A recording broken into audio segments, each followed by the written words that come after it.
Educational creativity চ্যানেলের সকলকে স্বাগত।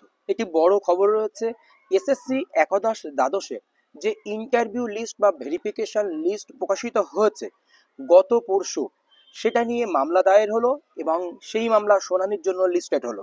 তো বিস্তারিত এই ভিডিওতে আমি আপনাদেরকে বলবো কি কি অভিযোগ ওখানে তোলা হয়েছে এবং কবে শুনানি রয়েছে, আর বিচারপতি কি কমেন্ট করলেন আজ মেনশন পর্বে। তো চলুন আমরা বিস্তারিত বিষয়টি এই ভিডিওতে জেনে নিই। প্রথমে আপনারা দেখেছিলেন যে এখানে ফিরদৌস শামীম পিটিশনারদের পক্ষ থেকে উনি মেনশন করতে এসেছিলেন। এছাড়াও উনি এর আগে ফেসবুকে এই নিয়ে তথ্য তুলে ধরেছিলেন, আপনারা দেখেছেন, ইউটিউব বা ফেসবুকে দেখেছেন। তো প্রথমেই ওনার দাবি হলো যে সুপ্রিম কোর্টের জাজমেন্ট রয়েছে যে এসএসসিতে কোনো টেন্টেড ক্যান্ডিডেটের নাম যেন না আসে ইন্টারভিউ বা ভেরিফিকেশন লিস্টের জন্য, কিন্তু সেটার উপরে নজর না দিয়ে টেন্টেড ক্যান্ডিডেটের নাম কিন্তু এই লিস্টে প্রকাশিত হয়েছে। এটা বিচারপতি শোনেন মন দিয়ে, ও বিচারপতি একটু অবাক হয় যে টেন্টেড ক্যান্ডিডেটের নাম, ও যে নিয়োগটা 10 নম্বর চ্যালেঞ্জ হয়েছে ওই নিয়োগটার কথা বলছেন। তখন পিটিশনের পক্ষে অ্যাডভোকেট বলেন হ্যাঁ আমি ওটার কথাই বলছি। তো শুধুমাত্র টেন্টেড ক্যান্ডিডেট নয়, এখানে সেভারাল অ্যানোমালিস এখানে রয়েছে। তো যারা হাই সেকেন্ডারি লেভেলে চাকরি করে না সেই সমস্ত ক্যান্ডিডেটের 10 মার্কস দেওয়া হয়েছে।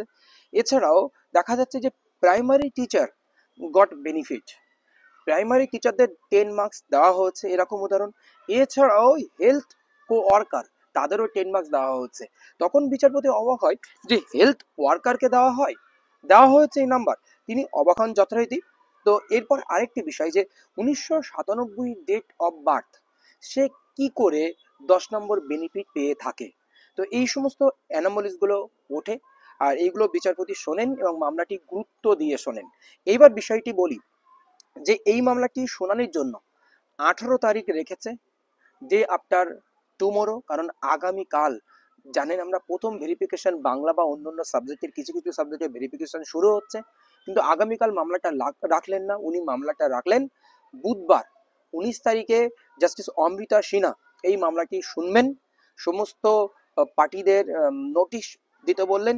এবার বিষয়টা দেখুন এই মামলা কি হতে পারে। তো এই মামলার ভবিষ্যৎ, এই যে মামলাটা খুব একটা টিকবে না, সহজেই ওখানে নিষ্পত্তি হবে। একটাই কারণে, আপনারা দেখেছিলেন যে সুপ্রিম কোর্টের একটি রায় ছিল গত মানে আজ একটি মামলা শুনানি হলো, তার আগে একটি মামলা শুনানি হয়েছিল যে যেখানে 19টা 29টি ম্যাটার একসঙ্গে লিস্টেড হয়েছিল।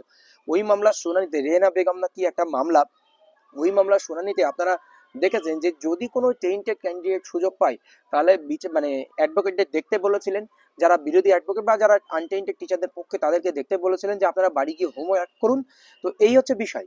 তো অর্ডার কপিতে লেখা আছে যদি কোনো টেন্টেড ক্যান্ডিডেট চান্স পায়, যদি ফার্স্ট জালের মধ্যে দিয়ে ভুলবশত বেরিয়ে যায়, তাহলে আমরা এই ইন্টারভিউ লিস্টে দেওয়া হলো ভেরিফিকেশন পর্বে গিয়ে আমরা বাতিল করব। কারণ একটা জিনিস যে ভুলবশত যদি আসে তারা ভেরিফিকেশনে গিয়ে বাতিল করবে, তারা চূড়ান্তভাবে থাকবে না, এটা কিন্তু সুপ্রিম কোর্টে অর্ডার আছে। তো ওটাই দেখালে এর সমস্যা কিন্তু ওখানেই সমাধান হয়ে যাবে, মামলাটা খুব একটা গুরুত্ব আকারে থাকবে না। এইবার প্রথম কথা দেখুন, প্রাইমারি টিচার, সে প্রাইমারি টিচার গেট বেনিফিট সে যদি ভুলবশত দিয়ে থাকে, তার জন্য তার কমিশনের কিছু করার নেই, কমিশন নাম্বার দিয়ে দিয়েছে। এবার ভেরিফিকেশনের সময় যে ডকুমেন্টস গুলো দেখানোর প্রয়োজন সেই ডকুমেন্টস গুলো দেখাবে, যদি সঠিক ভ্যালিড ডকুমেন্টস হয় তাদেরকে চাকরি দেবে, ওই তাদেরকে 10 মার্কস দেবে, না হলে দেবে না, বাতিল, সিম্পল বিষয়, যেটা সুপ্রিম কোর্টের রায় হয়েছে। এবার বলা হচ্ছে হেলথ ওয়ার্কার। তো একজন হেলথ ওয়ার্কার আপনি অ্যাপ্লিকেশনে করার সময় যদি ভুল দিয়ে থাকেন তাহলে আপনার কিছু করার আছে। ধরুন আপনি সিটেট এক্সামের জন্য অ্যাপ্লাই করেছেন, প্রাইমারি বা আপার প্রাইমারি যাই হোক, এনিথিং এলস। তো এখন আপনি ভুলবশত আপনি ডিএলএড এ ভর্তি হননি, অথচ আপনি ডিএলএড দিয়ে রাখলেন, বা আপনার ডেট অফ বার্থ 1989 আপনি দিয়ে রাখলেন 1995। তো এই হচ্ছে বিষয়, যখন আপনি ফিজিক্যালি ভেরিফিকেশন করতে যাবেন তখন ধরা পড়বেন, এটা স্বাভাবিক জিনিস। ওখানে তো সুপ্রিম কোর্টের অর্ডারই রয়েছে, ফিজিক্যাল ভেরিফিকেশনে সবই দেখা যাবে।